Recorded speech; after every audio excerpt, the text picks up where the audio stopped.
nothing's wrong, it's all good. I've got to divide by this 18. Okay, so we've got 36 and 18.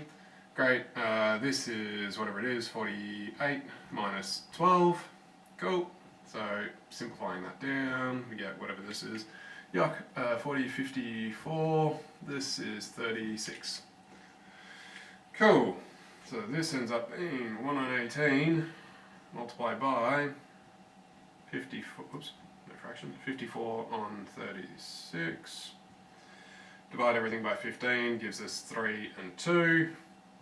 So x3, y2, x3, y2, we're good. Despite the terrible numbers. Okay. Now, obviously these numbers got particularly bad, which is why, if you can do it the shorthand old way, great, do it the shorthand old way. No need to make things more complicated for yourself if there's an easier way of doing it. However, this thing doesn't look like it's a particularly easier way of doing it. You can do this manually, but don't.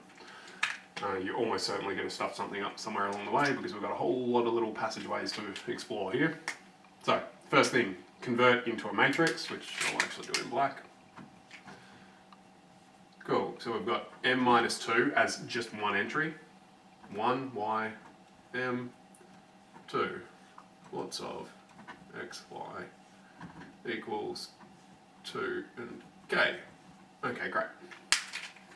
Same as before, we need an inverse. Okay. A inverse. Alright, so we get 1 over a times d. So we've got m minus 2 times 2 minus cb is just 1 and m.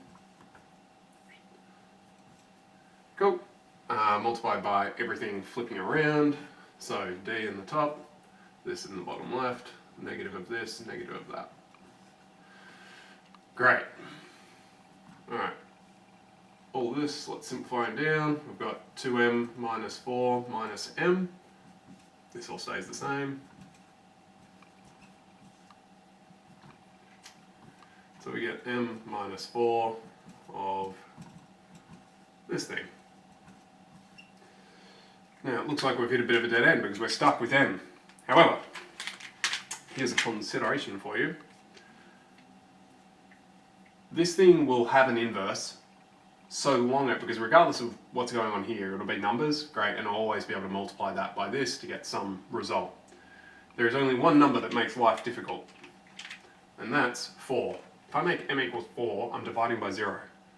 Well, that's a problem, that's undefined. So,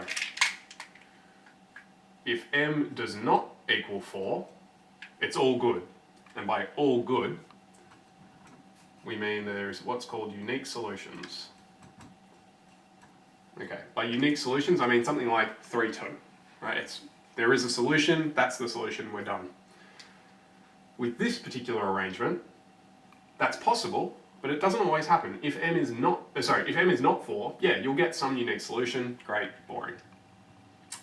But what if m is 4? Something more interesting happens.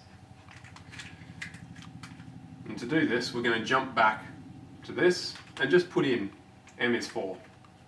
Yeah, we'll do it in black. Okay, so I get 4 minus 2x plus y equals 2. 4x plus 2y equals k. Great. Alright, well, 4 minus 2x, we can simplify that right down to 2, so that's good. Cool, this and this, well, if we notice something, this is exactly twice as much as that. So, yeah, we'll just leave it like that. Okay, so this is exactly twice that.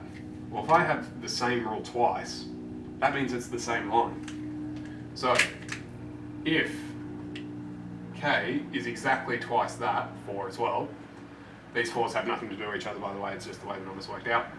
Cool, this would be doubled, this would be doubled, this would be doubled. I have 2 of the exact same line.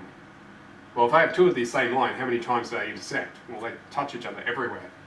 So therefore, infinite solutions.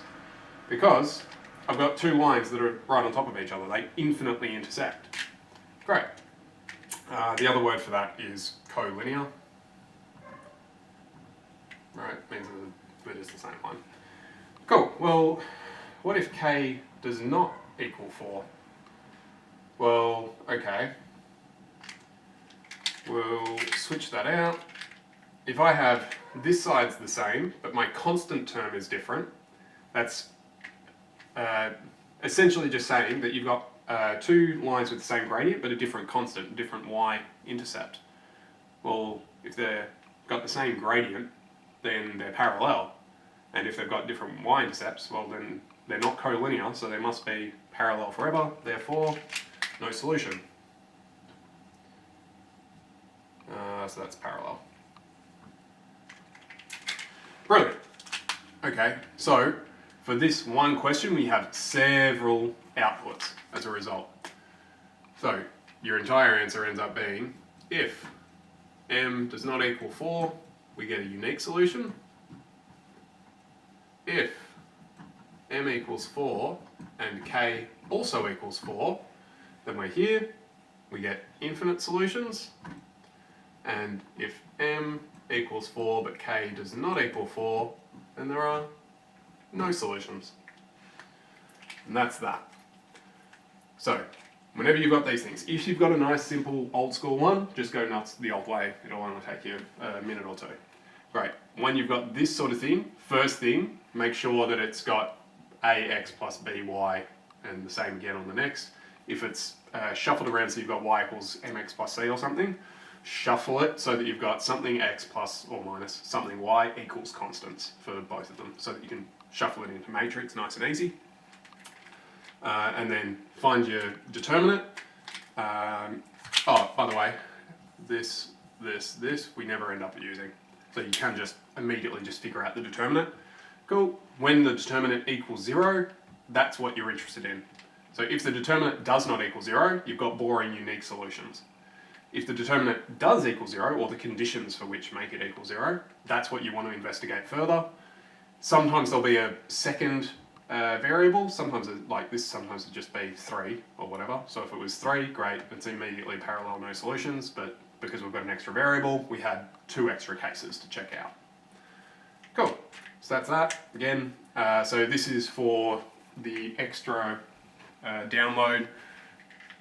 It is not absolutely critical that you get this right now, but if you're totally okay with everything else, definitely have a go with this, because this is fun and interesting thinking, because you can deal with what is essentially a 4-dimensional problem, because you've got x, y, m and k, and only 2 pieces of information, so you can start thinking in higher dimensions. Anyway, give us an email if you get stuck. Good luck, cheerio.